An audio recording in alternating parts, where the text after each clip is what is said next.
I belong at BGSU Firelands because honestly, coming here every day, it's not a chore, and I don't even feel like it's school anymore.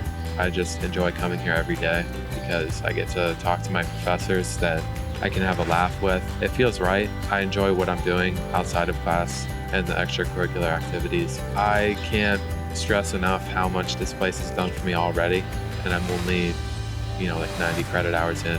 I've gotten research experience, I've gotten to be a tutor, and I don't think I would have had any of these opportunities at a bigger campus. And it's definitely an amazing place. The staff really tries their best to include the students and build their resumes, and it's a great place to be.